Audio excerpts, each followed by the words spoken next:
請揭開經本科會第18頁，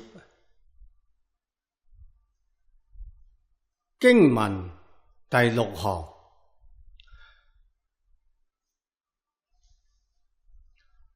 我作佛時，光明無量，普照十方，絕勝諸佛，勝於日月之明，千萬億倍。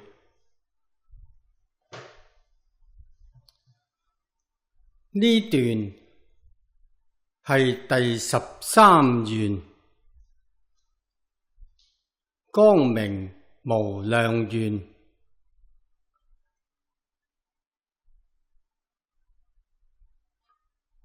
古德同我哋講，話第13願同後面第15願壽命無量。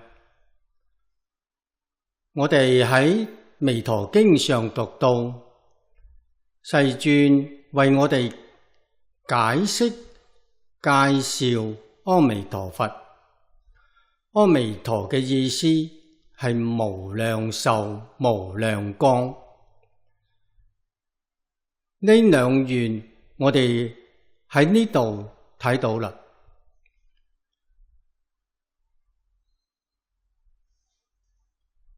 小遠大師喺中國歷史上著名嘅慧遠大師有兩位，東晉時代嘅遠公大師係我哋淨宗初祖，隋唐時候亦有一位慧遠法師，喺佛教史裏面亦好有地位，有聲望。歷史上稱佢做小慧遠。佢同無量壽經做咗個注解，叫淨影疏。喺佢注解裏面，佢認為光明無量同壽命無量都係講法身。呢種講法亦講得非常好。亦有古德講，呢兩願係報身。老實講，喺如來果地上境界，呢三身係一體嘅，一即係三，三即係一。唔單止報身、法身，連應化身亦都屬於光明無量同壽命無量。呢個意思喺法報比較容易體會，喺應化身就比較難體會啦。細心觀察，細心去思維，能明白。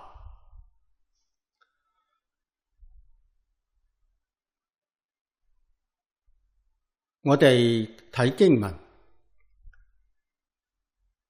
我作佛時，光明無量。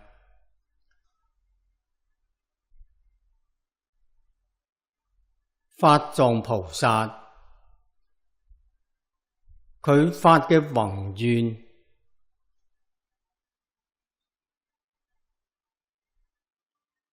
做佛嘅時候要有無量光明。菩薩成佛，老實講都有光明，但係光明總係有量嘅。只有阿彌陀佛光明係無量嘅。點解如來喺果地上有咁多差別，呢個道理我哋要懂。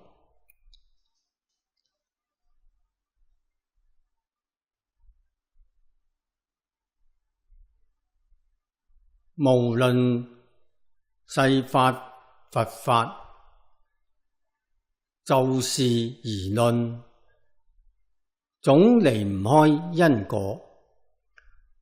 呢一點各位同修，特別係學教理嘅同學，一定要懂得。理總不外心性，事總不出因果。法身係理，咁冇話講啦。一切諸佛如來就法身上嚟講，光明壽命的確都係無量嘅，但係佛嘅報身就唔一樣啦。報身係乜嘢？報身係事，報身確實有身相，凡係有相嘅、相狀嘅、相貌嘅，都屬於事。事就唔違背因果啦。如來喺果地上，智慧唔相等，原因係因地上發嘅願唔相同。菩薩宏願確實係無限嘅深廣，但係佢有數量。就正如我哋現前發願一樣，我哋所發嘅願心，老實講，太細啦，願都為自己，所以唔會成就。佛經上面嘅冇錯，眾生無邊誓願度，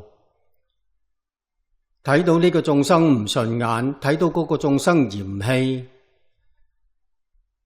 由此可知，你念嘅嗰個願係人哋嘅，唔係自己嘅，自己冇發嗰個願，亦就係平時講有口無心啦。所以我哋修學，總而言之，到最後都落空。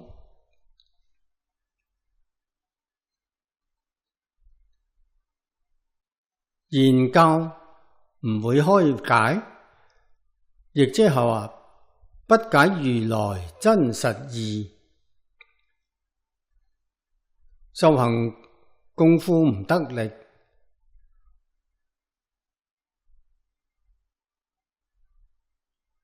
冇真實嘅功夫，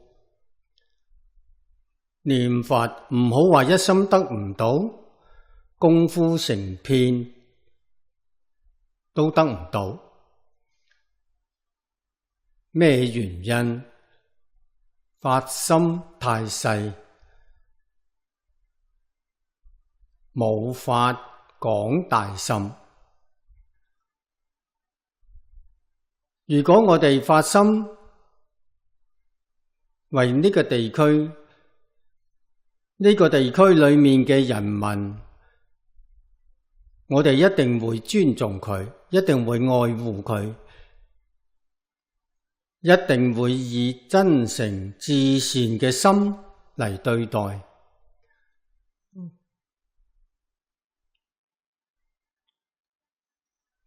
呢種心量唔算大，你不過係為呢個地區再擴大，為呢個國家再擴大，為呢個世界如果能發心為全世界眾生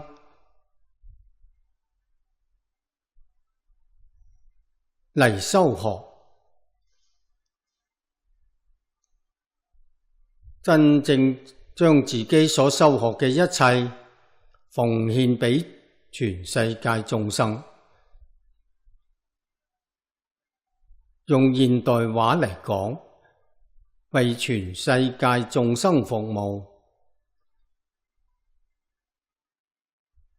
你必定會尊重一切眾生，愛護一切眾生，無條件幫助一切眾生。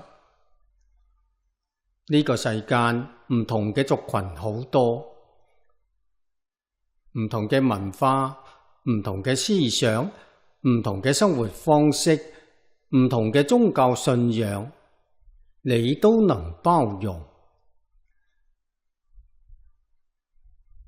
你有咁大心量，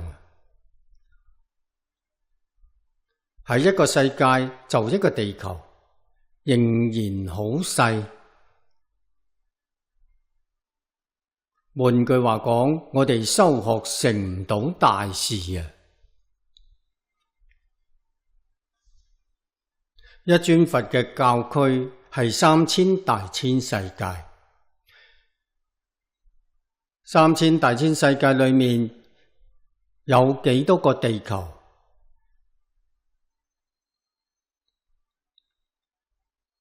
少講啲，恐怕亦有100億。我哋能有咁大心量咩？所以好多菩薩喺因地發心，要廣度大千世界眾生，發呢種願，將來佢成咗佛，佢嘅光明只照一個大千世界。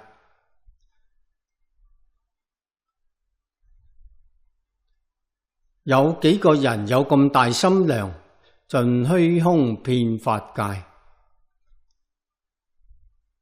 老實講，因地上都疏忽咗啦。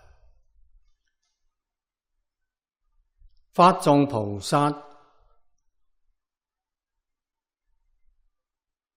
佢聰明，佢有智慧，佢有大心量，念念係念法界眾生。虛空法界無量無邊諸佛剎土一切眾生，佢都要發心為佢哋服務，所以佢成佛先有呢一願。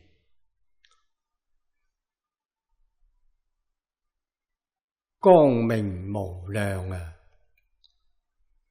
我哋諗下，我哋希唔希望將來成佛同阿彌陀佛一樣？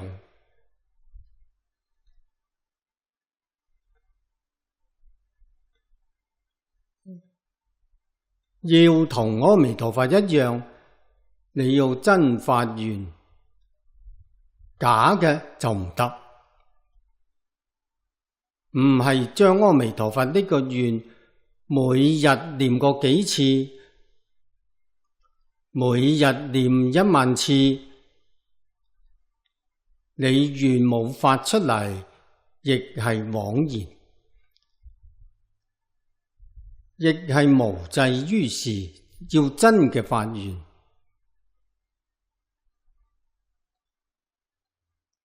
真正發願照顧一切眾生。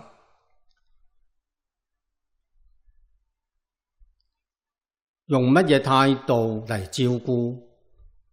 佛喺大乘經論上講得好多，連菩薩戒經裏面都講得咁明顯，要將一切眾生營造過去父母、未來諸佛，你要有呢種心。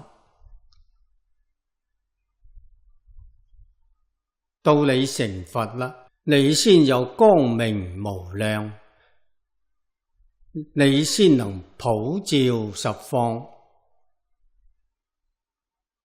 換句話講，呢件事情總喺你自己發願為眾生服務嘅範圍有幾大，有幾深，有幾廣，將來成就同佢完全成正比。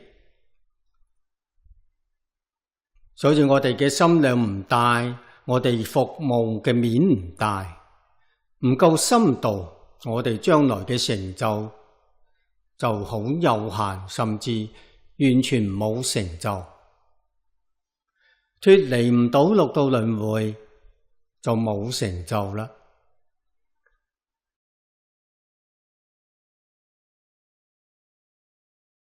呢一點係我哋要明白，我哋要學習嘅地方。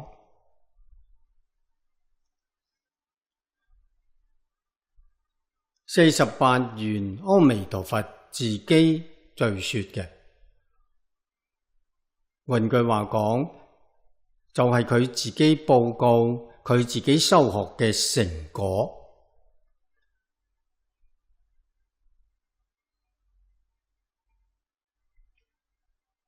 為我哋做示範，為我哋做榜樣，志同道合，必定將來相聚喺一齊，所以自自然然得生淨土。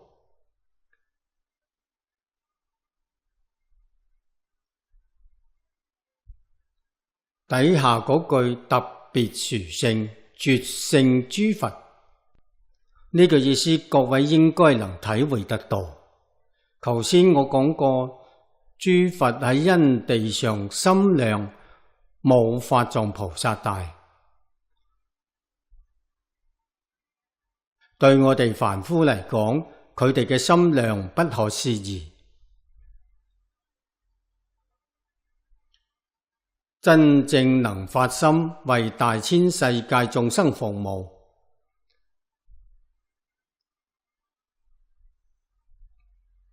呢件事情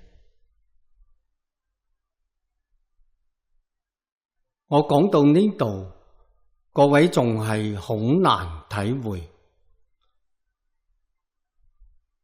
老實講，仲係唔得受用。原因喺邊度？我哋冇可能放棄自私自利。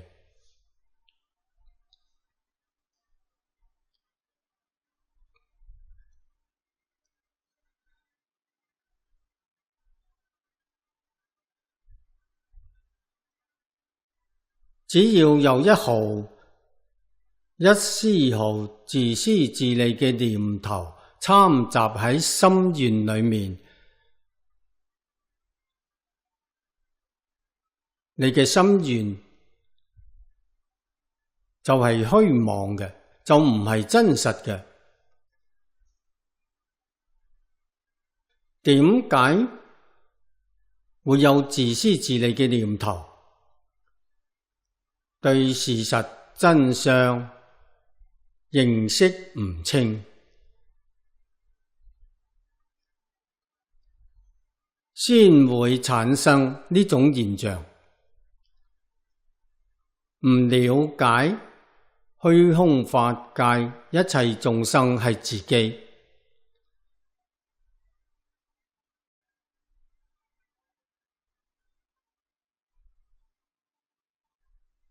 所以我哋生生世世，就算有殊勝因緣，遇到佛法，親近如來，親近菩薩，仍然唔會成就，始終墮喺凡夫之見。學佛仲搞輪迴業，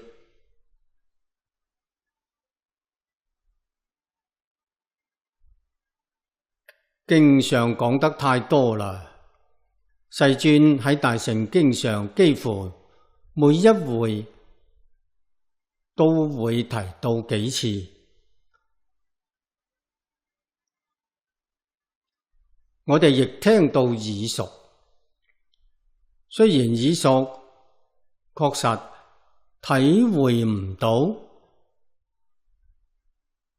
如來所講真實義，體會唔到。佛同我哋講，虛空法界依正莊嚴，一切眾生唯心所現，唯識所變，我哋能懂咩？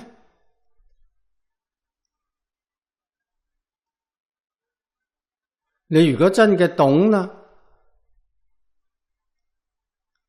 你自私自利嘅念頭自然就冇啦。點解會冇呢？因為虛空法界依正莊嚴，一切眾生係自己。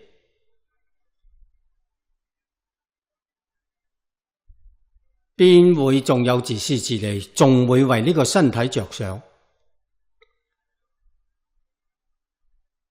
冇可能有嘅。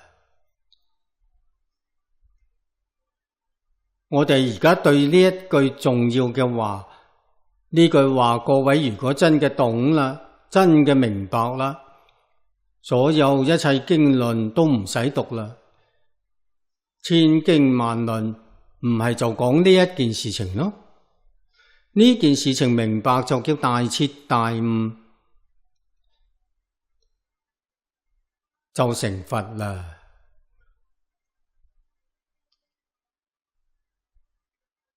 佛肯定一切眾生係自己，我哋唔承認。你係你，我係我，界限分得好清楚。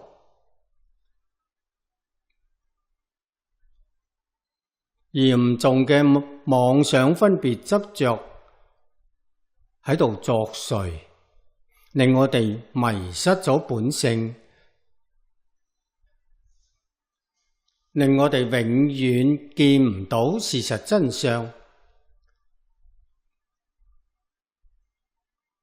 我喺講直之中亦講過多次，虛空法界一切眾生係一個生命共同體。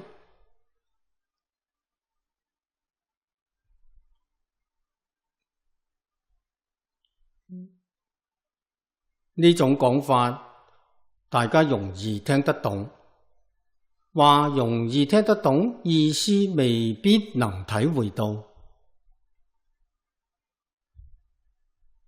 比經上講嘅法身係容易懂得多啦。法身就係咁嘅一回事，所以要知道虛空法界依正莊嚴係自己心性變現嘅，係自己心想造成嘅。一切法從心想生，因此現在世間好多災難從邊度嚟嘅？從心想生。心想唔善，言唔善，行唔善，你就會遭災難啦。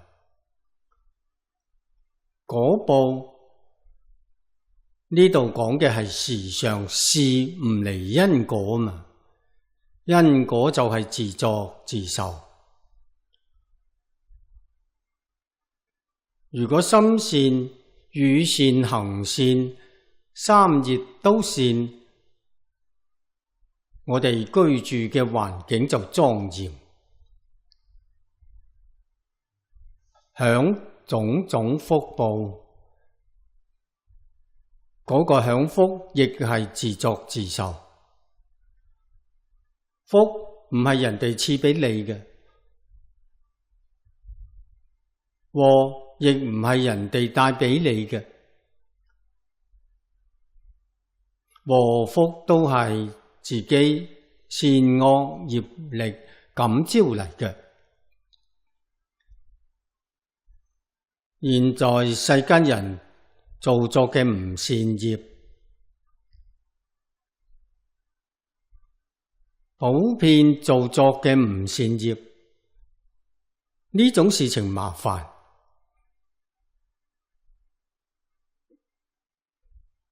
果報太可怕啦！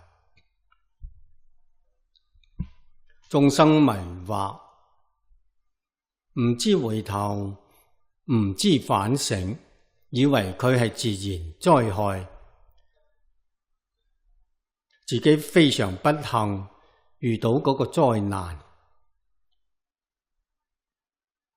想盡方法避免，能避免得到咩？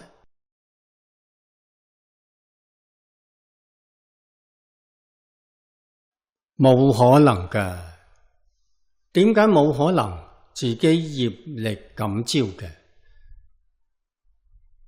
你走去邊度？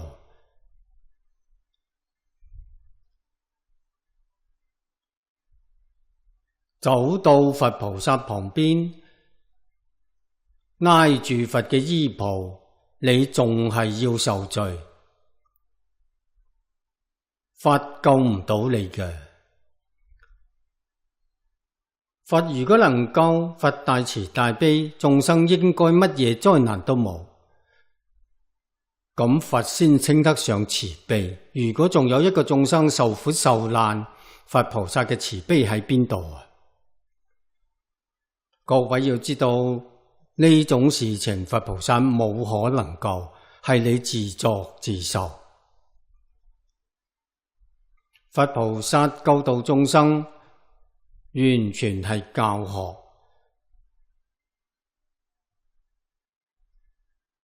將心性嘅理、因果嘅事同你講清楚、講明白，你恍然大悟。於是你喺境界裏面就做得到主，就得大自在。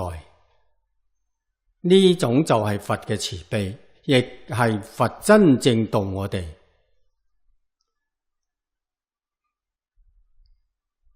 佛法裏頭一絲毫迷信都冇。諺語所謂解鈴還須繫鈴人，因係我哋自己做嘅，果當然自己要承受。我哋想唔受惡嘅果報，有冇方法？方法係有，將因緣改過嚟，果報就冇啦。因為佢係唯識所變啊！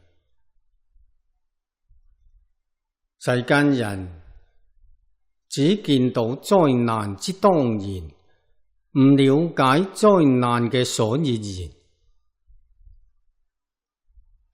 而家東西方今人古人見到嗰個災難嘅人好多，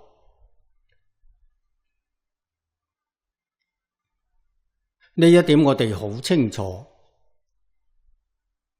但係都冇辦法解決。解決之道喺佛法，佛教我哋點解決？改變心理。李炳南老居士從前講經時時教我哋要改心啊！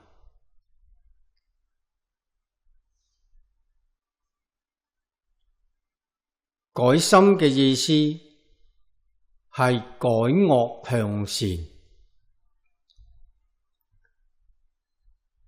實在心係乜嘢？就係講念頭。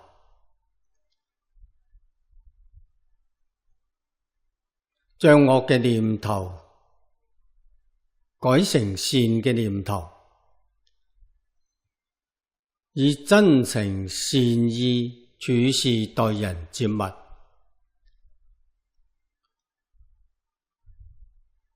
從因上去改。起心動念係因，日常生活處事待人接物係緣。從因上改，從緣上改，唔可以再用以往嗰種態度處事待人接物。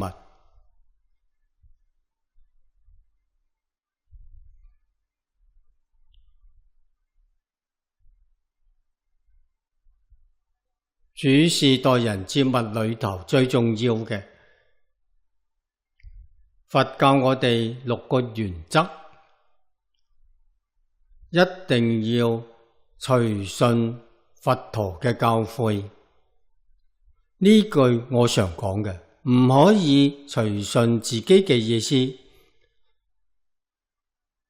隨順自己嘅意思一定造業。點解啊？自己嘅意思都係自私自利，起心動念頭一個為自己着想，於我有冇利益？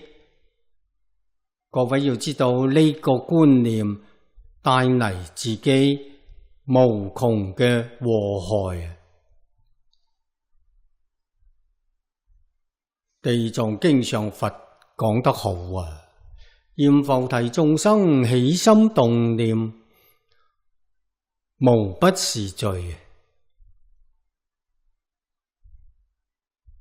好嘅念頭，佢亦係為我嘅利益，總係將自己嘅利益擺喺第一位，咁就係罪，咁就係造業啦。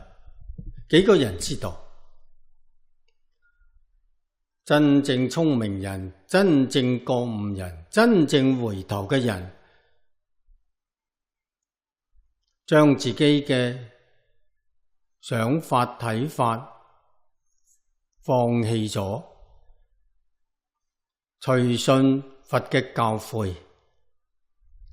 佛教我哋做嘅，我哋認真努力去做。佛話唔可以做嘅，我哋絕對唔好去做。頭一個就係心量。佛教我哋心量要放開，心包太虛，量周沙界，咁就同法藏菩薩因地心量完全相同啦。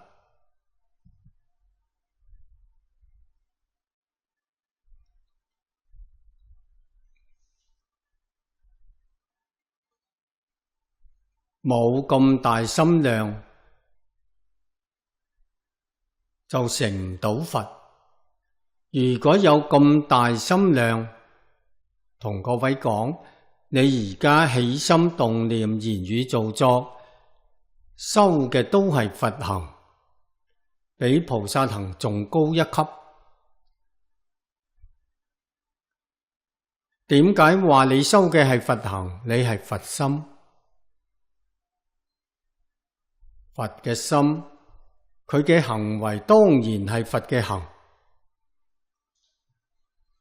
所以頭一件事情要將心量拓開，想拓開心量，咁要將障礙破除。障礙就係自私自利。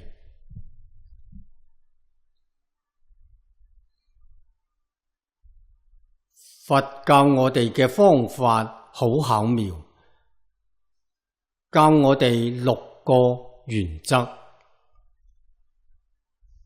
第一個布施，布施就係放下。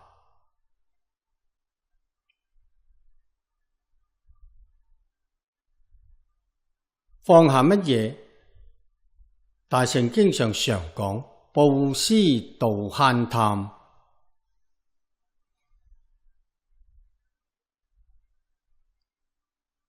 煩惱極根係慳貪。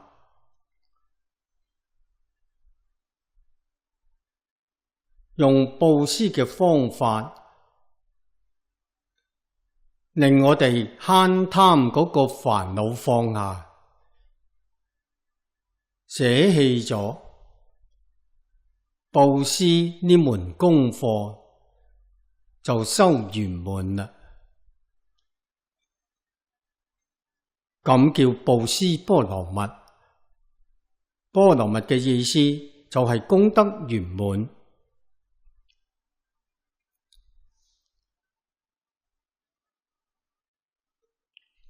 有一念為自己嘅念頭，布施波羅蜜就冇啦。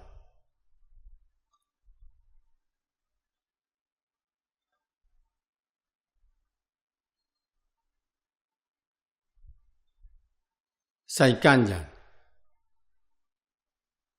包括六道裏面所有一切眾生，邊個冇貪心？冇嘅，總想貪得，自己有嘅唔捨得俾人，吝嗇，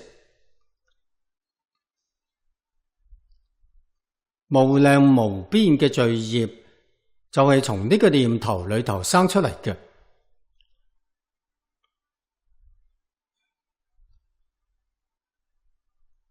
所以呢個係煩惱嘅根。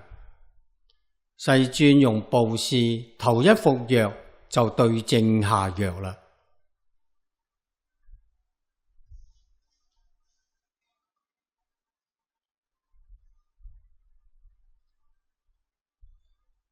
我哋要懂得，要明白，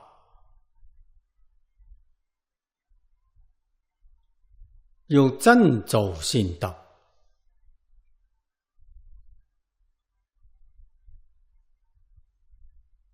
自己最喜歡嘅嘢，先將佢布施咗。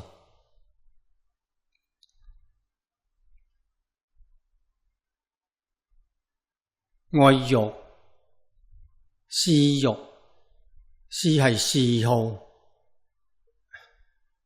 絕對世出世間一切法，絕對冇貪愛，絕對冇嗜好。我哋先真正能做到隨緣度日。隨緣度日係佛菩薩生活嘅態度。我哋而家生活係攀緣，唔係隨緣。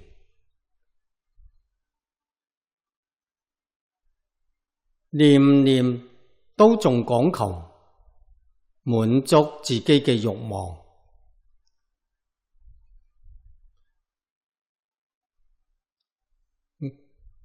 我哋仲用呢種心理嚟學佛，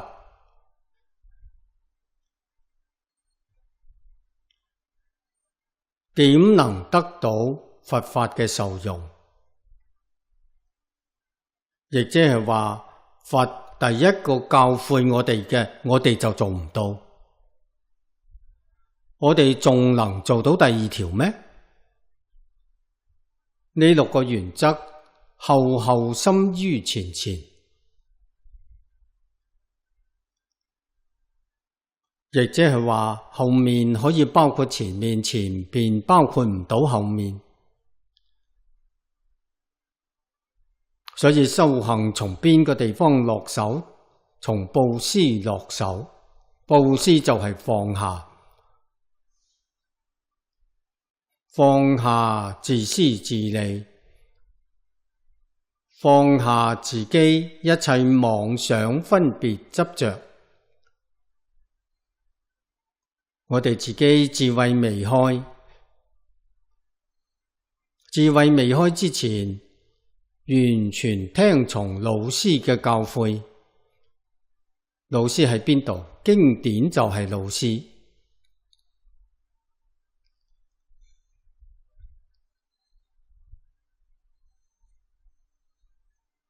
依教奉行啊！所以淨業三福最後一條教我哋發菩提心，深信因果，讀誦大乘，勸進行者，就係世尊教人修菩薩道，學菩薩行，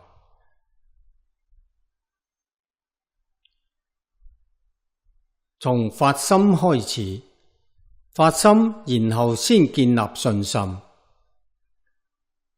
真正相信因果，世出世間法都離唔開因果。諸佛如來一真法界係純善之因變現嘅，十法界因緣就非常複雜，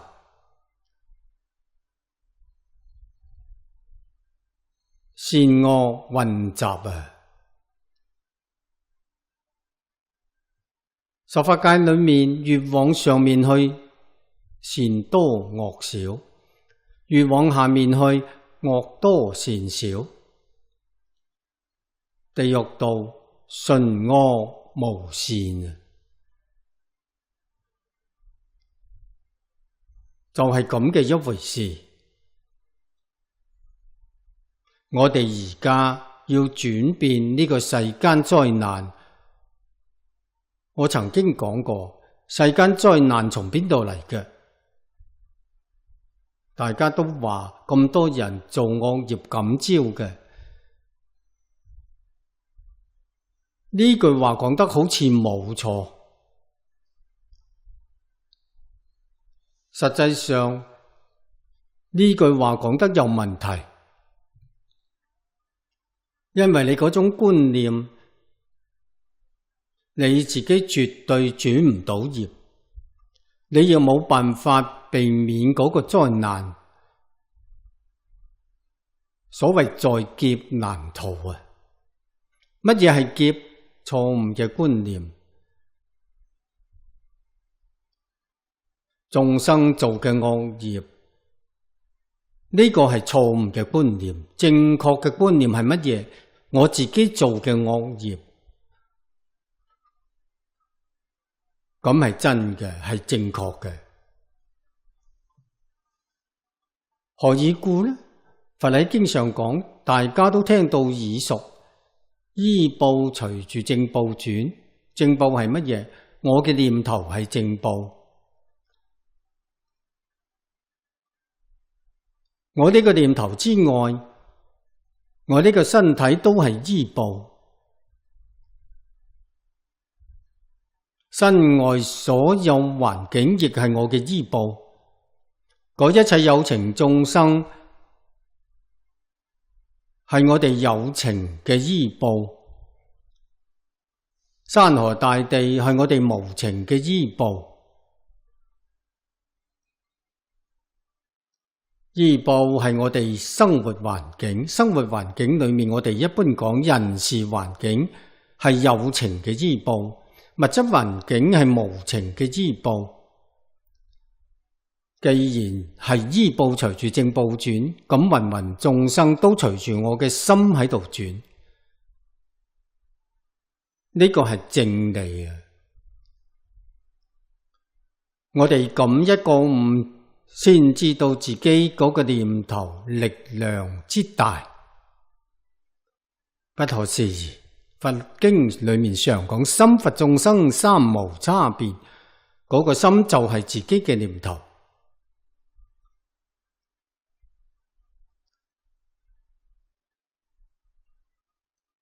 所以我哋嘅念頭能轉眾生嘅業報，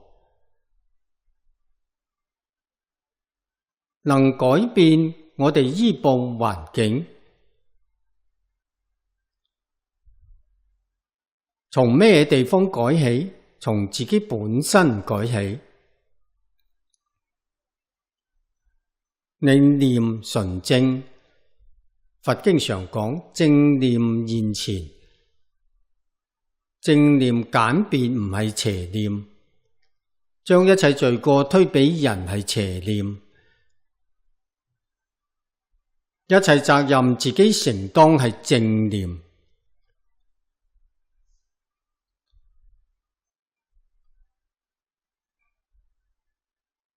眾生有苦有難，我自己修得唔好，我自己做得唔好，我嘅念頭唔好，我嘅想法睇法都唔好，說法做法全錯啦。嗰個人係真正覺悟嘅人，從呢個地方回頭改過自新。以前點解唔好？隨順自己嘅意見，隨順自己嘅煩惱習氣。而家我哋改過嚟，我哋絕對隨順佛陀嘅教誨，依照佛陀教誨嚟修行，修正我哋錯誤嘅行為。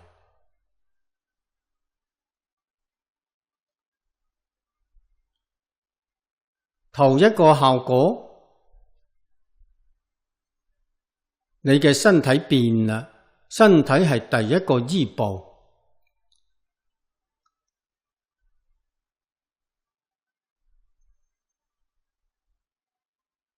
從邊度變？相貌變啦，你嘅相貌會變得好清淨，好慈悲，好相啊！第二個，你體質轉變啦，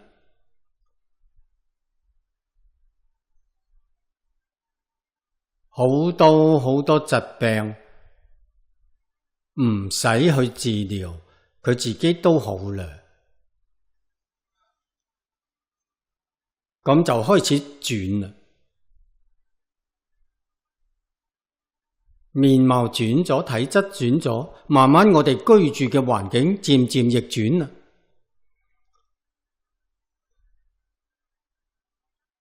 你冷靜去觀察，真嘅喺度轉變啦。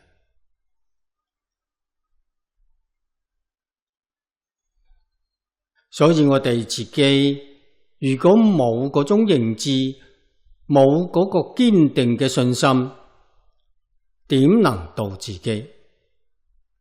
自己尚且度唔到，你又有咩能力幫助人？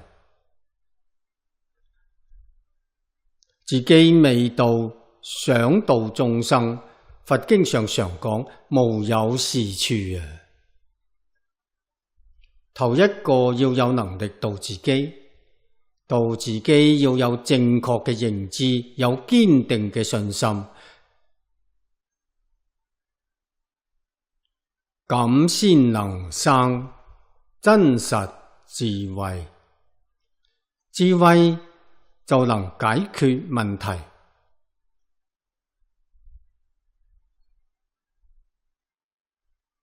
從身到外面嘅環境，到虛空法界，都喺度轉變。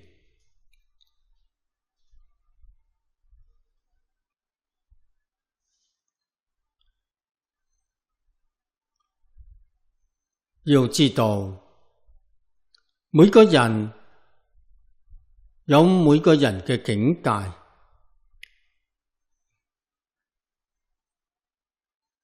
楞嚴經上講得好，有同分，有別業。別業同分之中嘅別業，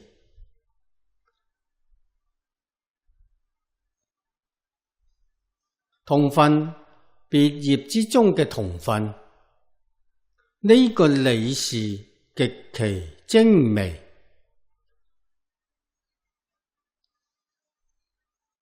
我哋要好冷靜、好細心，先能體會得到。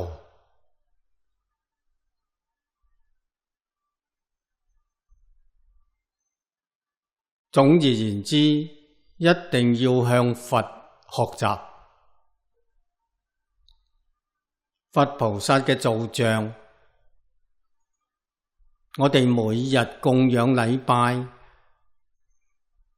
佢真正嘅意思係提醒我哋要向佢學習，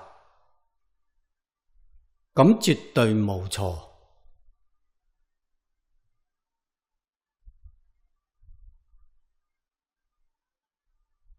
法藏菩薩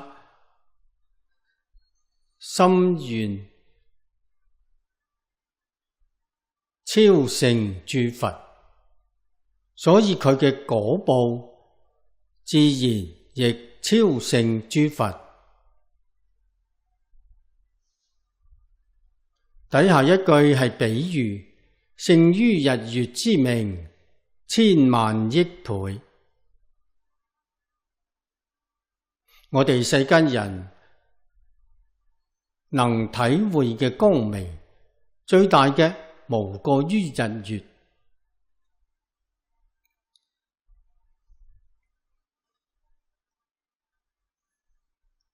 但係諸佛菩薩嘅光明超過日月。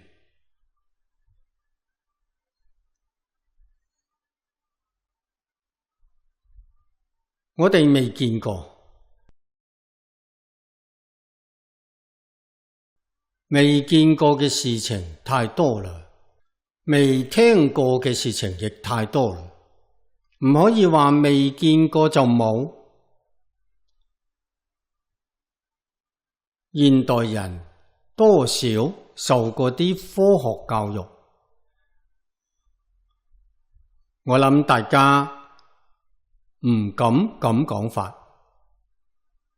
點解？科學家同我哋做證明，我哋眼能見到嘅光係好有限嘅，光波有好多好多種。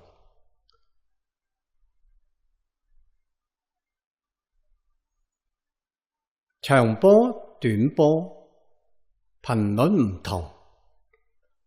我哋肉眼只喺無限頻率裏面，只能見到非常窄小嘅一個頻率，比呢啲頻率長嘅見唔到，比呢啲頻率短嘅亦見唔到，所以我哋見唔到嘅太多太多啦。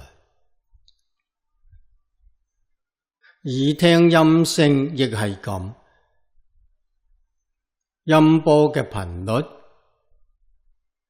亦無限量。我哋所聽到嘅，比我哋能聽嘅頻率低嘅聽唔到，比佢高嘅亦聽唔到。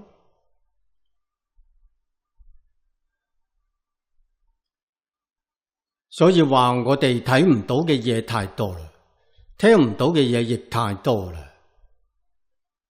而佛嘅光波，佛說法嘅音波，確實遍虛空法界。我哋而家睇唔到，聽唔到，我哋呢架機器有咗故障，六根嘅能力退化啦。道理喺呢度。觀世音菩薩要現千手千眼，係表法嘅。楞嚴經上同我哋講，菩薩六根互用，六根互用，何必要千手千眼？全身都係眼，都能見，全身每個細胞都能聽。換句話講，無論乜嘢音波、光波，佢都能接收得到，邊使千手千眼嘅？咁唔係就多此一舉咩？千手千眼係表法嘅，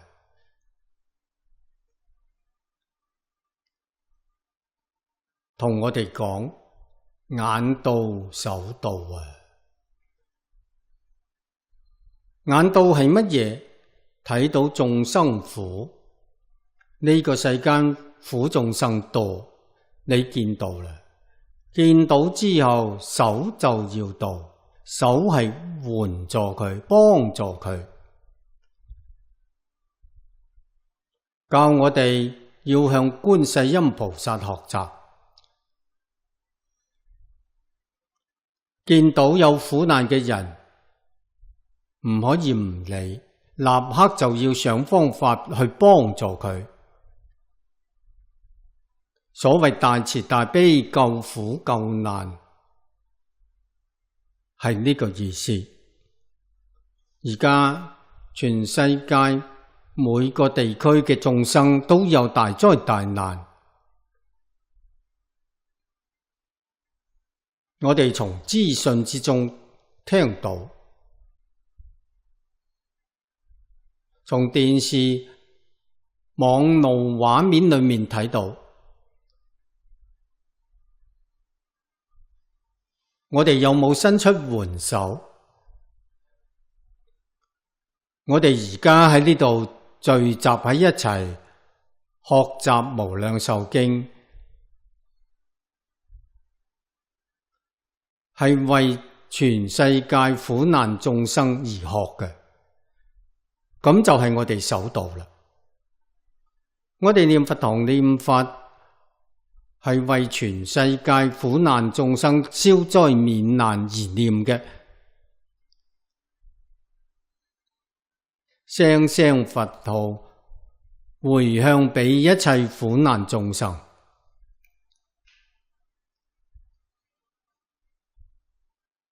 我哋喺呢度學習，字字句句都為一切眾生修學嘅，咁就係我哋首道啦。或者有人話你咁做同事實好似冇關係，其實有密切關係。點解？唯心所現，唯識所變，心想所生。你如果懂得呢個原理，先知道我哋嘅心，我哋嘅念，遍虛空法界，確實能幫得到手。能幫幾多？喺你心底嘅真情、清淨、慈悲，同呢啲成正比。法藏宏願接眾，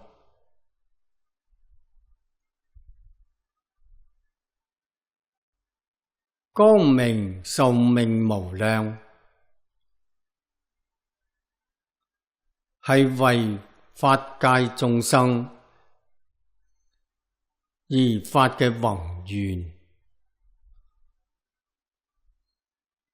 換句話講，以呢個願力加持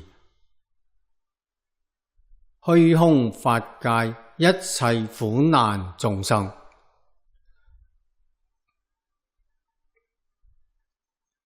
用我哋而家嘅話嚟講，正法久住，要靠呢個願力。呢個願力點落實法？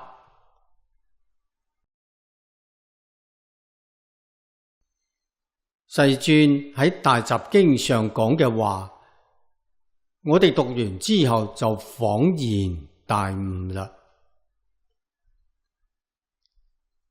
世尊講末法時期淨土成就，唔係就係彌陀光壽兩願嘅落實啦咩？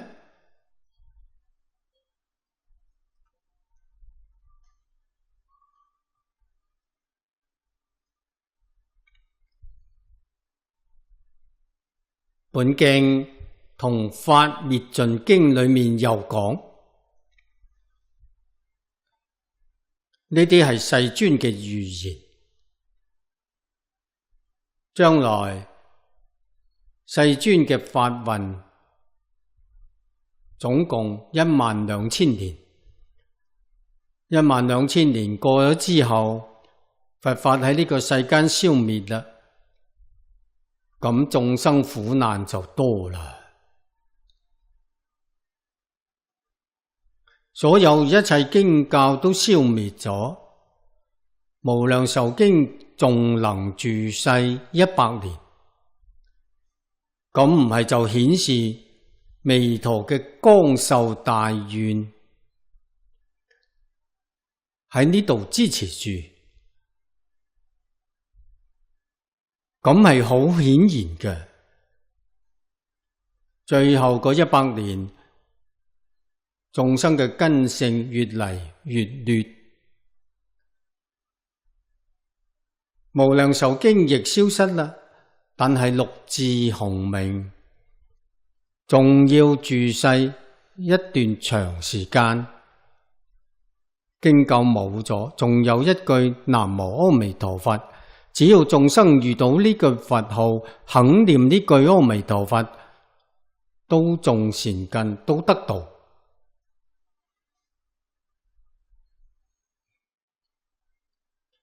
古人講呢句話冇錯，係有根據嘅。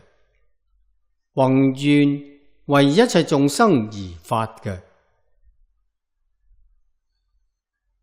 修行為一切眾生做示範，作師作範啊！我哋為佛弟子，要能體會佛祖，體會老師嘅深深。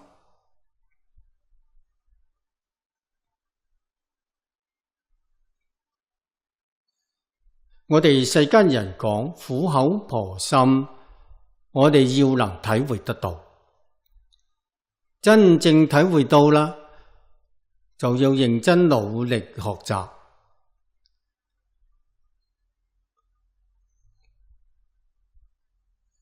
我哋應該發佛菩薩同樣嘅心願，點解啊？本願啊！換句話講，佛法嘅嗰個願係我哋自性本來具足嘅，所以稱為本願。我哋未見性，見性之後，佢原來係自性裏頭本來具足嘅，一切都係現成嘅。我哋而家迷失咗自性，迷失咗根本，迷失咗本願。佛菩薩而家慈悲教導我哋，叫醒我哋，令我哋真正覺悟啦。原來呢一切都係自己心性裏頭本來具足嘅。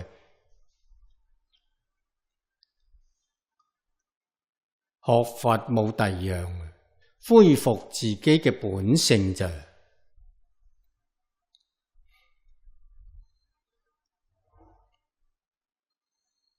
禪宗常講，父母未生前本來面目，學佛無非係將自己本來面目揾返嚟，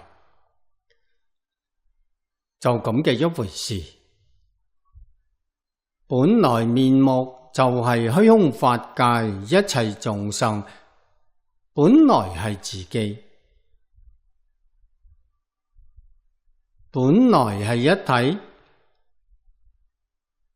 就係咁嘅一回事。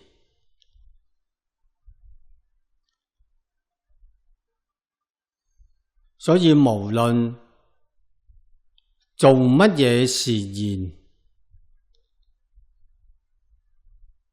大經裏面我哋時時讀到佛菩薩大慈大悲，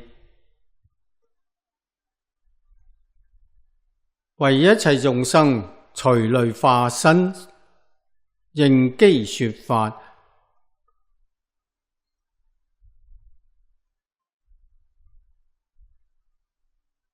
無論喺邊一度示現嘅身份，冇話為自己，為眾生示現嘅。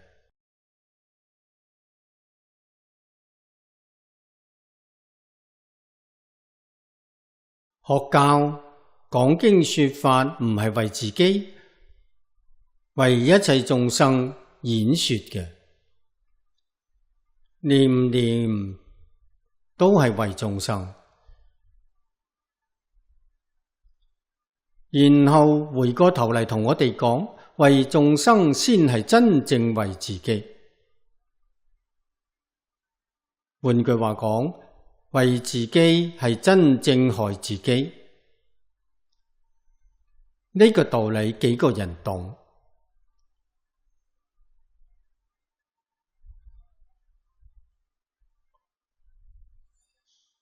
我哋學佛嘅人漸漸體會到呢個道理，為自己係增長我執，增長慳貪，增長無明，咁唔係害自己咩？為眾生先係真正為自己。為眾生，你先能放下妄想分別執着。妄想分別執着都係為自己。為眾生先能將妄想分別執着放下，為一切眾生六大障礙先真正能破除。慳貪係障礙，布施能將佢破除；惡業係障礙，持戒能斷除；瞋恚係障礙，忍辱能破除；懈怠係障礙，精進能破除；散亂係障礙，禪定能破除；愚痴係障礙，般若能破除。佛教我哋六個修學嘅原則，破除我哋六種障礙。六種障礙破除之後，明心見性，見性成佛。我哋而家呢六種障礙擺喺面前，一樣都除唔到。唔單止除唔到，嗰六種障礙日日喺度增長，咁點得了呢？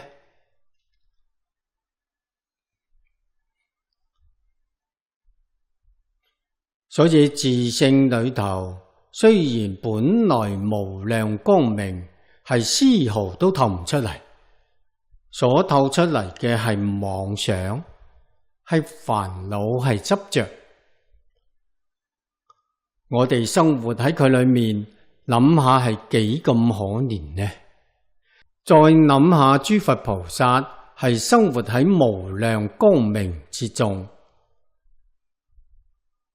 佢哋過嘅日子係無量智慧嘅生活，我哋而家過嘅日子係無量煩惱嘅日子，啱啱相反。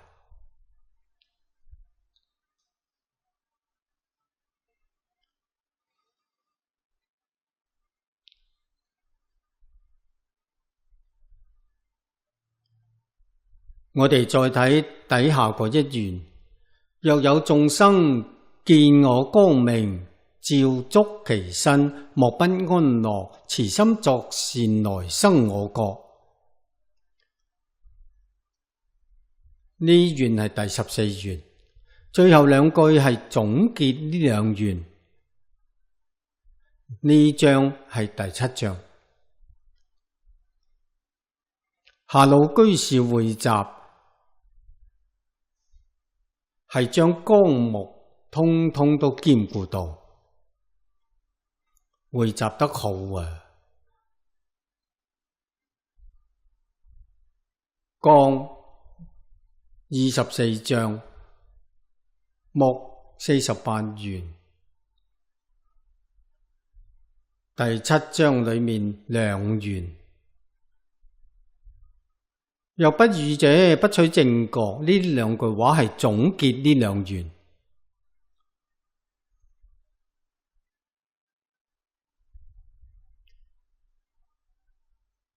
若有眾生見我光明，照觸其身，莫不安樂，慈心作善，來生我國。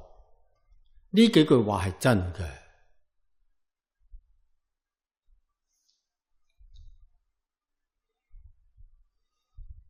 呢個關鍵係喺見。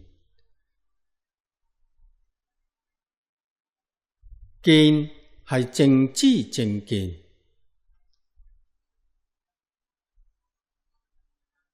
我哋有冇見到佛嘅光明？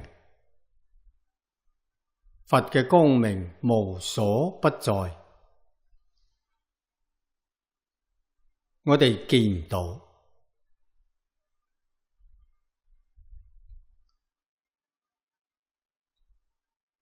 見唔到，咁就要講求方便。冇方便，唔會契入真實。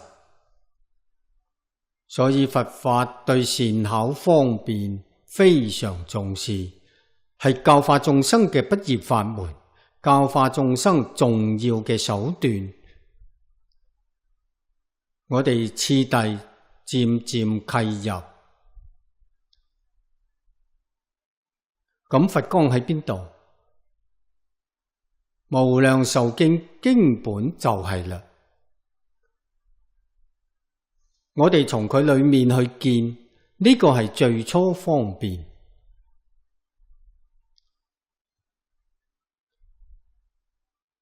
就好似點燈一樣，你先將嗰盞燈點着，然後慢慢燒，越燒光明越大，越嚟越照得遠。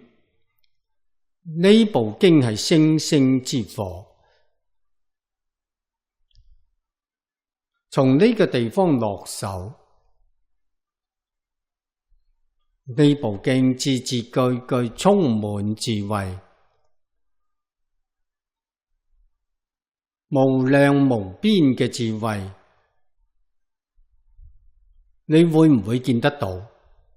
見唔到。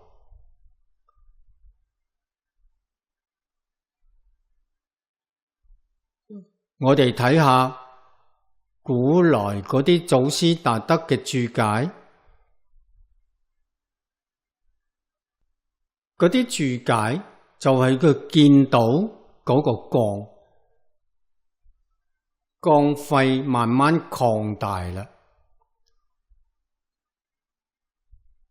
每個人擴展嘅範圍並唔相同，都可以作為我哋嘅借鏡，都可以作為我哋參考資料。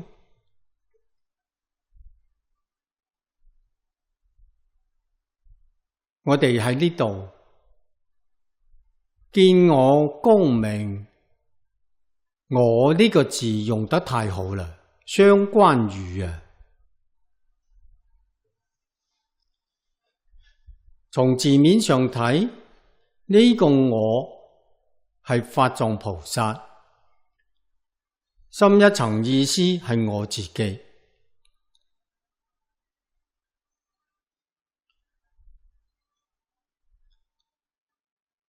下面講照觸其身，真嘅照見，我哋自己睇自己唔容易睇到，睇人哋再睇自己，咁就容易見到。最淺顯嘅比喻係鏡，邊一個人每日唔照幾次鏡？點解要照鏡？自己睇自己睇唔到，喺鏡之中睇到自己啦。你有冇諗到鏡攞走，所有一切境界全係鏡？你就唔知呢個意思啦。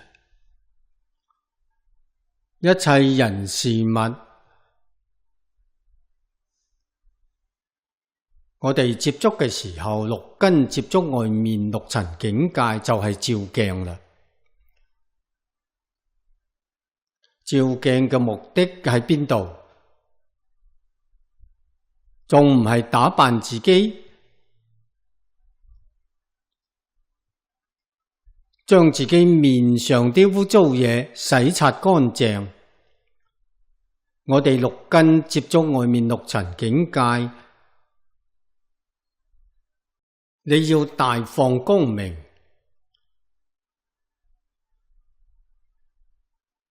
將我哋六根裏面嗰啲污穢亦要洗刷得乾乾淨淨，唔係就六根清淨咯。所以六根清淨，一塵不染。你如果唔攞鏡去照下，你點知六根邊啲地方污染？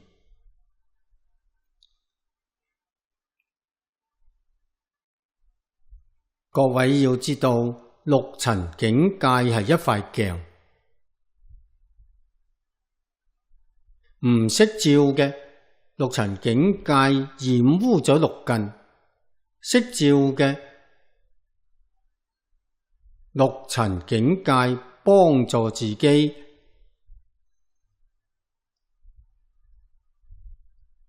清潔六根，令六根喺六塵境界裏面一塵不染，咁你就得安樂啦。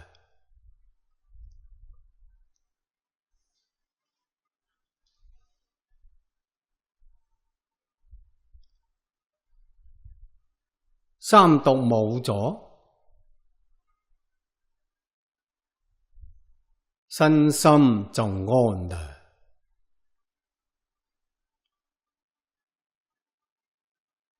是非人我冇咗，貪嗔痴慢冇啦。點會冇咗嘅？佛光照住。乜嘢係佛光？經典裏面所講嘅無盡智慧，我哋讀完開悟，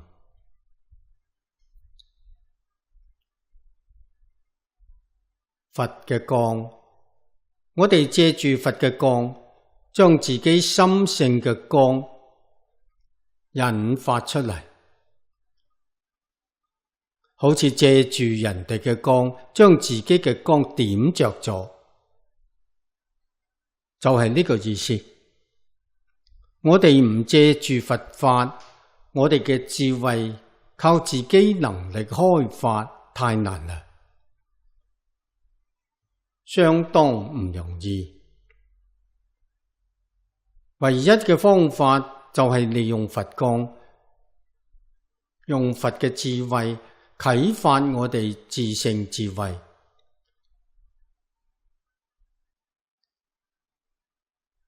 我哋自性嘅智慧光明，同法藏菩薩、諸佛如來嘅自性光明無異無別。點解啊？我哋同一個自性。佛喺經上講得好好，十方三世法共同一法身，共同一法身就係共同一個自性，所以話共同一個生命體。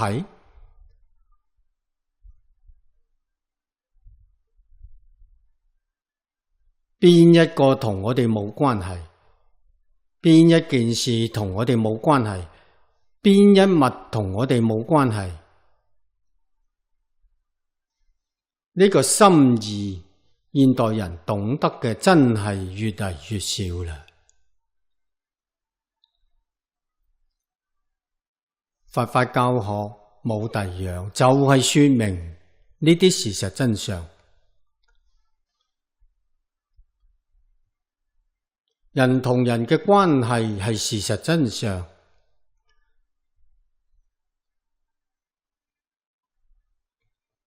人同大自然一切萬物嘅關係，亦係事實真相。人同天地鬼神，通常只講到呢度，講到呢個地方係世間教育，佛法教育要講到心性，要講到宇宙嘅根源，虛空法界一切眾生從邊度嚟嘅？呢種就係佛法教學，徹底搞清楚、搞明白啦，然後你先能真正見到佛光。唔單止見到阿彌陀佛嘅佛光，本師世尊嘅佛光，十方三世一切諸佛嘅佛光，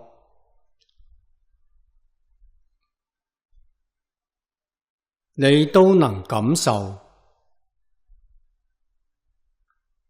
同自己嘅自性光明融合成一體，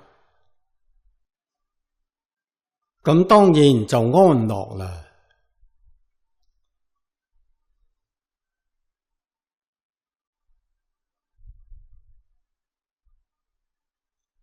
見思塵沙無明都盡啦，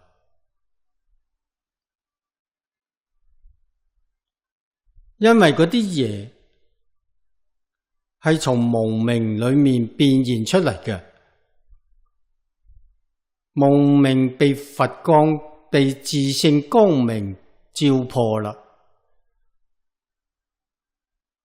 無明破咗，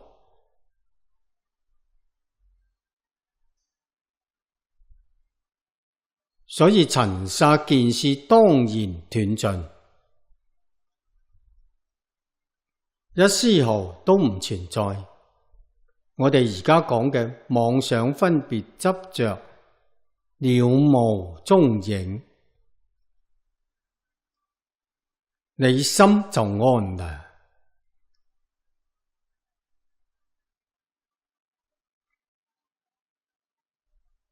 妄想分別執着係一切苦嘅業因，苦因斷咗啦，苦果當然唔存在，所以你就樂啦，安樂係呢個意思。呢一句自受用。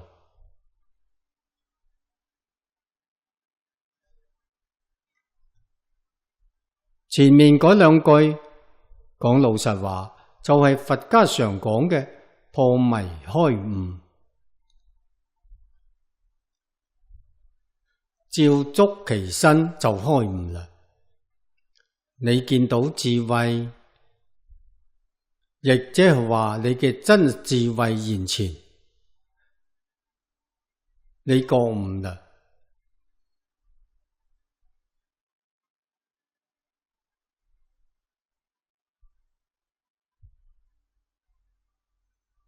你得安樂，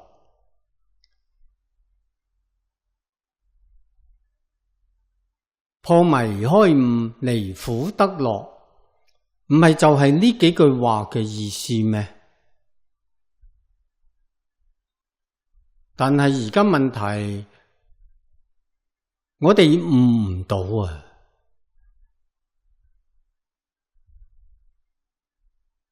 咁點好呢？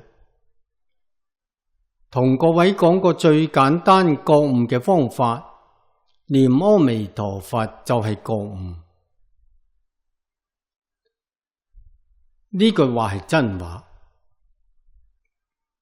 方法好簡單，義理非常之深廣。如果你真嘅讀經唔會開悟，聽講亦唔會開悟，你就一心一意老老實實念佛，念個3年5載或者10年8年開悟啦。但係你要真念，點先叫真念？大勢至菩薩教我哋都攝6根淨念相繼，咁係真念，咁先有用。一面念佛，一面打妄想，咁冇用。咁樣念佛唔會開悟，見唔到佛光。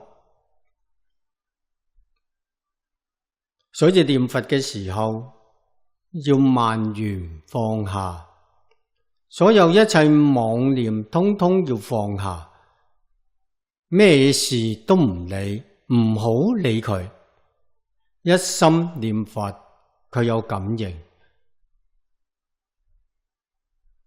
嗰種感應就係常講嘅一念相應一念佛，念念相應念念佛。呢種功夫就係底下一句所講嘅慈心作善。慈心作善，乜嘢係善？最善嘅無過於念佛。慈心係大慈悲心，為一切眾生念佛，唔係為自己，為明心見性而念佛，絕唔係求人天富貴，絕唔係求名聞利養，為明心見性，咁就係為一切眾生。點解？一切眾生係心性所現，亦係心性所變，所以為明心見性就係真正為一切眾生。呢種係從我哋自分上講，我哋要懂呢個道理。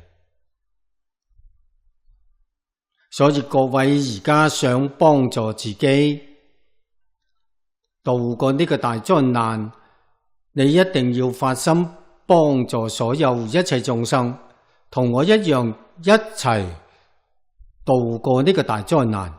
你冇呢個心，冇用。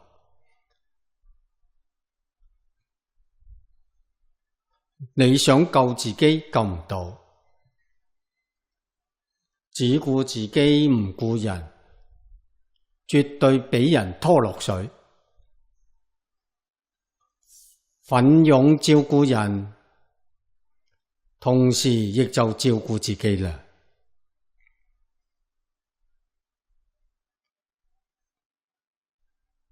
諸佛菩薩千經萬論都係咁教我哋嘅。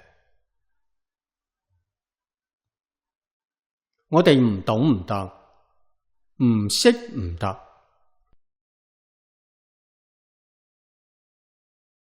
我哋生喺呢個世間，為一切眾生生嘅。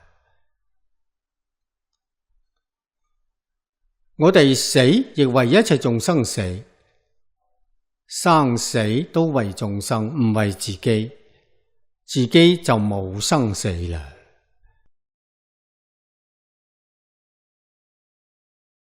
呢種叫學佛，呢種叫學菩薩，呢種叫慈心作善。你事都兼顧到啦。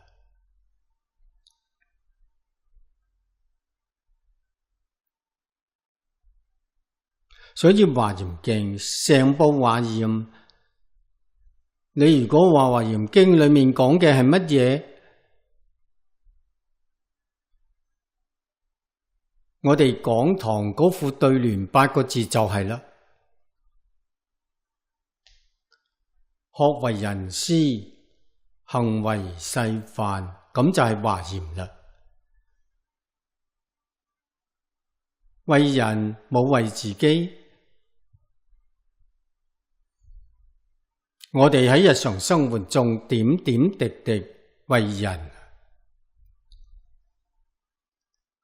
事係表率，範係模範。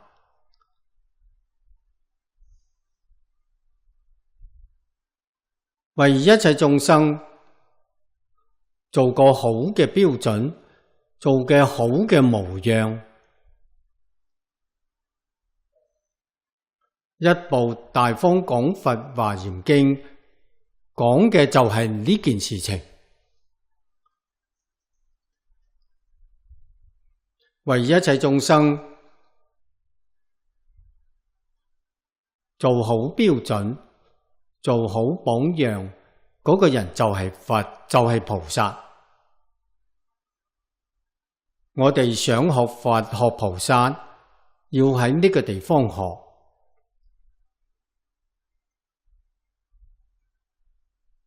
唔識就讀無量壽經，睇下阿彌陀佛佢係點做嘅。48願係阿彌陀佛嘅心願，亦係阿彌陀佛嘅行持，就係作施作梵啊！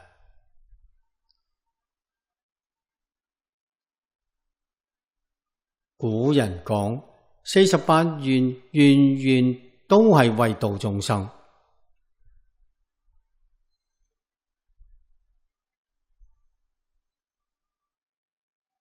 願願互攝互融，就係48願任何一願都包含其他47願，所以佢嗰個願先圓滿，嗰個願先真實，嗰個願先產生不可思議嘅力量，能普攝法界眾生。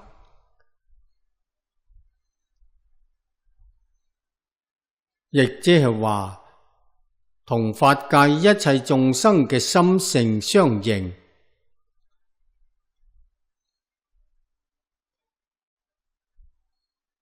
任何一個眾生有緣遇到呢部經典，佢能如理如法修學，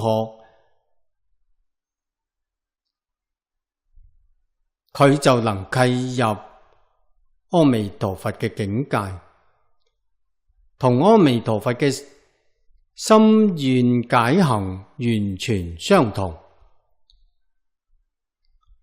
亦能好似彌陀一樣慈心作善。所以佢後頭嗰句非常非常好，來生我國，咁就說明慈心作善，呢個善要做得圓滿，要做出成績，一定要求生淨土。如果唔求生淨土，慈心作善呢個善唔圓滿。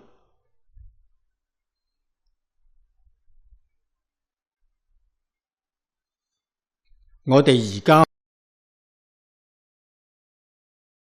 學佛啦，聽佛嘅教誨，隨順佛行，我哋捨己為人，念念為一切眾生服務，記住自己一定要將呢種功德回向求生淨土。亦即係話，我為一切眾生服務，乜嘢都唔求，只求往生西方極樂世界，得唔得呢？絕對得。憑乜嘢？憑呢一願。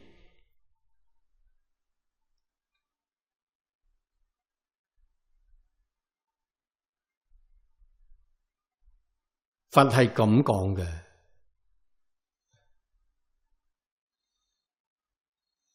呢一願裏頭，因果非常明顯，先度然後度他，先轉迷為悟，見我光明照觸其身，轉迷為悟啊！果報係離苦得樂，莫不安樂，就係自己成就啦。自成就之後，幫助人，慈心作善，來生我覺係相關語。我自己要求生淨土，我亦要幫助一切眾生求生淨土，所以最後嗰句係相關語，自己同眾生都要求生淨土先得。我哋慈心圓滿，做善亦圓滿。如果唔會往生西方淨土，各位要知道，嗰個慈心作善係極少份嘅善。點解？唔出六道輪迴，唔出六道輪迴嘅善，小善。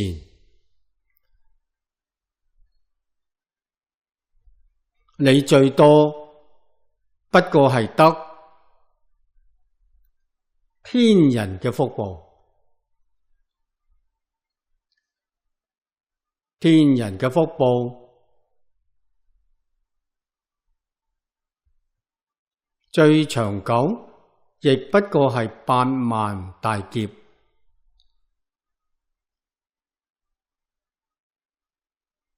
8萬大劫福報享完咗，佛喺經上講，冇話唔墮落嘅。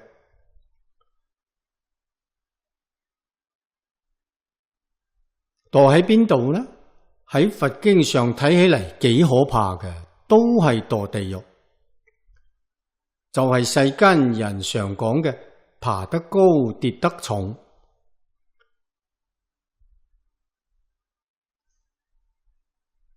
佛喺經上講四禪天人，嗰四空天更加唔使講啦。死咗之後，多數墮三途，墮地獄。要墮落到三途地獄裏面去啦，壽命比8萬大劫仲長。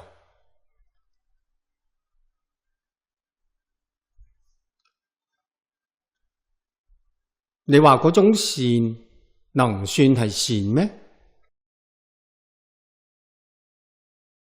眼前短距離睇好似係善，深遠處一睇唔善啊！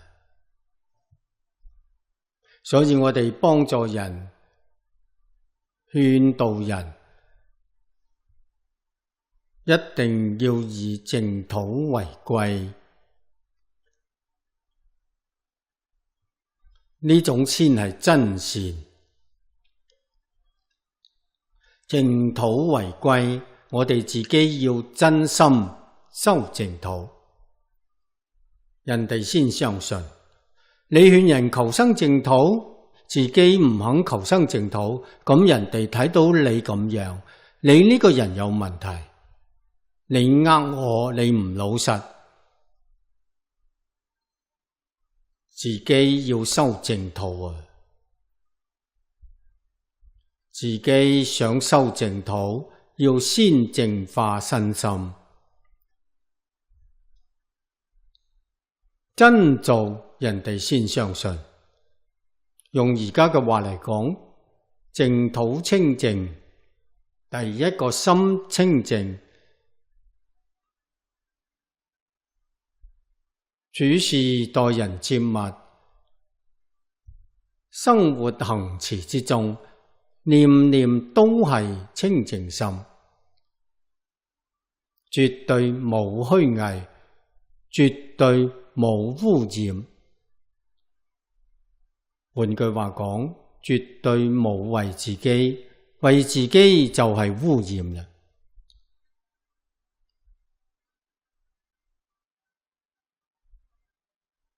我哋喺日常生活中，仲有名利心，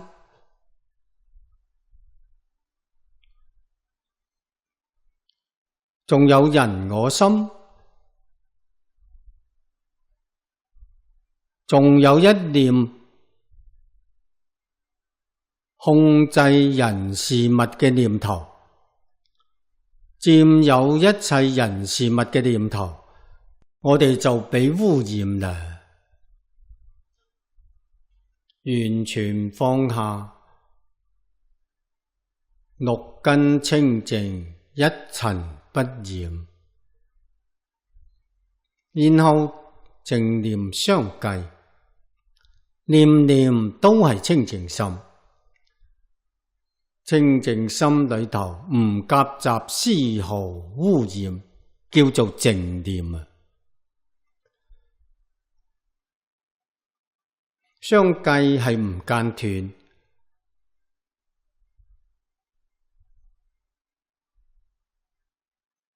咁嘅心求生淨土係必定得生嘅。我哋喺呢度去做呢種係真實功夫，你真正去做，同各位講，佢裏頭快樂無比，邊會好似而家覺得咁可憐，覺得咁痛苦啊？你點解咁可憐？點解咁痛苦？你放唔下，你放下就安樂，就自在啦。所以講嚟講去，仲係一句老話：自作自受。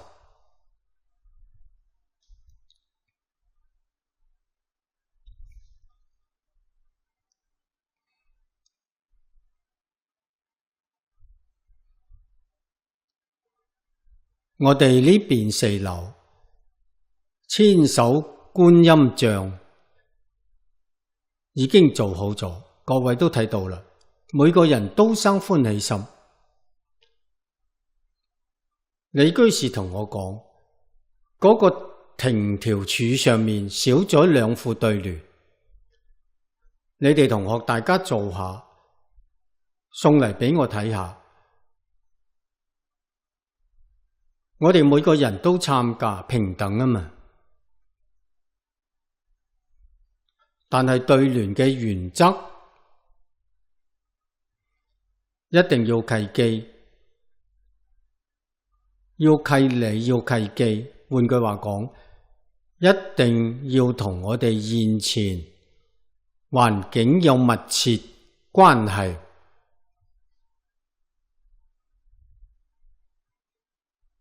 對聯做得多好，同我哋現前環境冇關係，咁唔契機。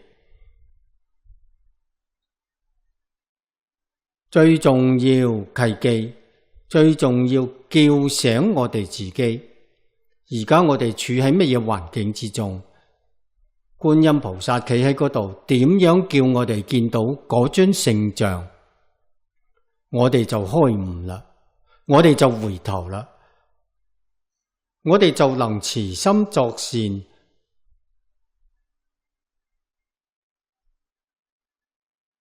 嗰對對聯先有價值，先起作用。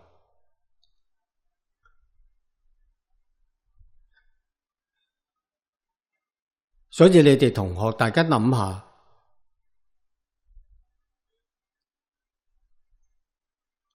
想出嚟啦，送俾我睇下。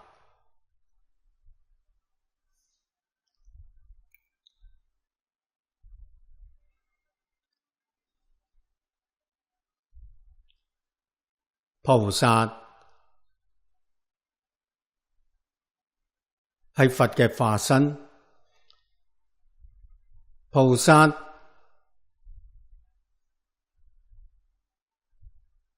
係佛心佛行嘅落實。我哋要懂得呢個意思，要能體會得到。學佛菩薩係我哋嘅榜樣，你哋要做對聯，要細心諗下，千手觀音佢表嘅係乜嘢法？要將佢表法嘅義趣寫出嚟。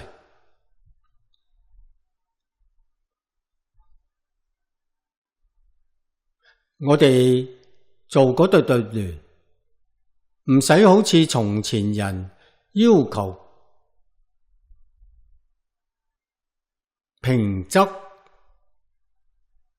對稱咁嚴格，唔使求咁工整。點解冇人懂？你做亦係白做，做得再好，人哋亦睇唔到你嘅好處。而家要做通俗，要用白話，一睇人哋就懂，就能得受用。呢種係上上乘之作。所以佛說法要契理契機，我哋寫啲嘢亦要契理契機。契理唔契機，佛講咁係閒言語；契機唔契理係魔說。呢個係佛教我哋嘅原則。我哋亦要用簡簡單單幾個字勸人慈心作善，求生淨土。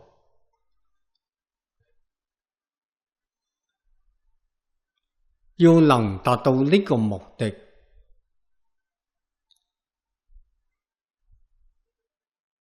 佛像要舉行一個開光儀式。你會長定嘅係6月19，觀音菩薩聖誕，農曆6月19，聽講係下個星期，係星期六定係星期日？可以查一查。舉行開光儀式，我請佢邀請幾個望高嘅老和尚嚟主持，佢堅持要我做，我從來未做過，所以要我嚟做呢，嗰個開光儀式又別開生面啦，同其他從前儀式一定唔一樣。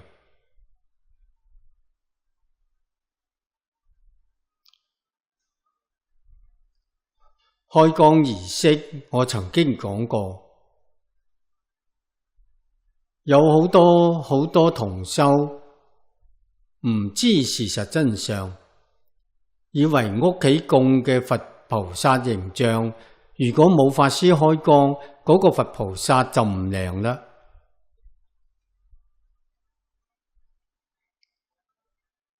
老實講，呢種想法好奇怪。頭腦好簡單，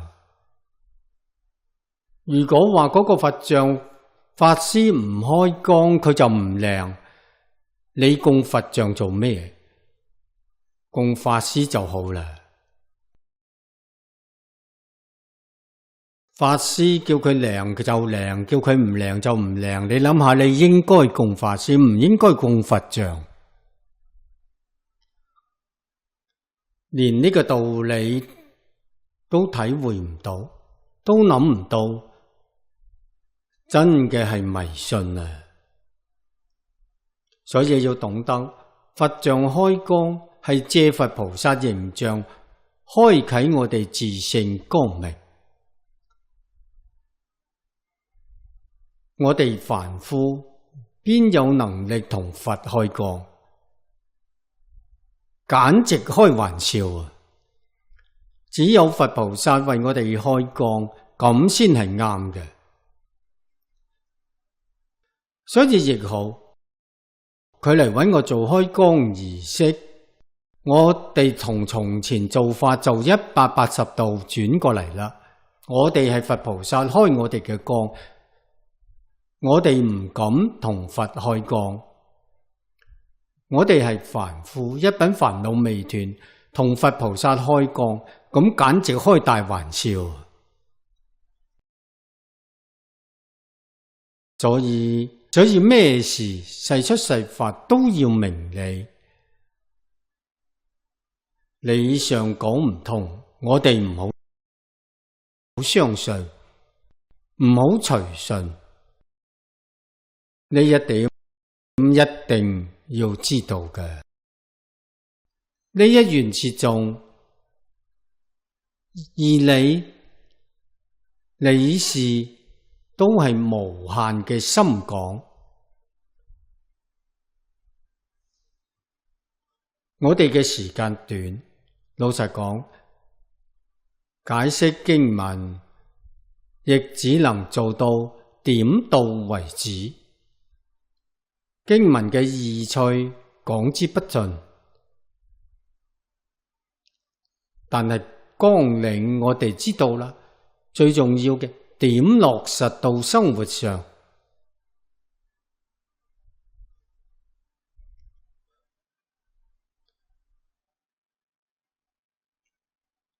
我哋幾時見到無量光？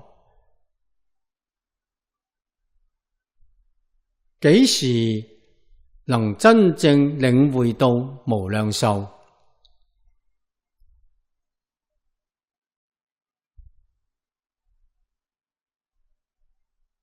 無量光壽，彌陀已經證得。我哋自性本具，藉住彌陀光壽，覺悟到自己嘅光壽原來亦係無量。我哋喺呢一緣裏面就得到初步嘅受用，令我哋修學信心堅定，願心增長。我哋真正懂得過佛菩薩嘅生活，知道慈心作善，幫助一切眾生，幫助一切眾生。要懂得隨緣，要懂得恆順眾生。佢需要乜嘢幫助，我哋就幫助佢。但係最終極嘅目的，一定幫助佢破迷開悟。佢覺悟之後，一定要幫助佢認識淨土，明白淨土，修學淨土，成就淨土，呢種功德先圓滿。彌陀呢兩願圓滿嘅成就啦。所以佢講若不爾嘅不取正覺，我哋知道彌陀成佛已經有10劫，所以佢呢一願成就啦。我哋要喺呢一願裏面好好咁嚟學習，希望能同彌陀一樣有成就。